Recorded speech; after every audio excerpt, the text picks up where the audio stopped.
இன்றே டவுன்லோட் செய்து உங்கள் ஃபேவரட் ஷோக்களை என்ஜாய் பண்ணுங்க.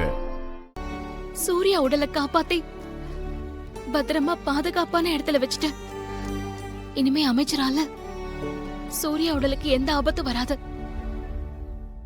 கிளியோட உடலுக்குள்ள இருக்கிற சூர்யா கண்டிப்பா உங்களை பார்க்க இங்க வருவாரு. அவர் வந்ததும் அவரை கூட்டிட்டு போய் அவரோட உடலுக்கு உயிர் கொடுத்து பழைய சூர்யாவா மாத்திருவேன்.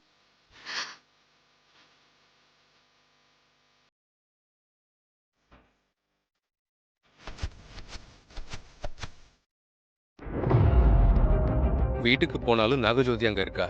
மாரியோட சமாதிக்கு போனாலும் நாகஜோதி மோப்பம் பிடிச்சு அங்க வந்துடுறா. போலீஸ் ஸ்டேஷன் போனாலும் துர்காவை அங்க பார்க்க முடியல. என்ன பண்றது? நான் எப்படி துர்காவை சந்திச்சு நான் தான் சூர்யான்னு அவகிட்ட சொல்றது? இப்போதைக்கு நம்ம ஆபீஸ் மட்டும் தான் நமக்கு சேஃபான இடம். இங்க நாகஜோதி வர்றதுக்கு வாய்ப்பே இல்லை. இந்த இடத்த விட்டு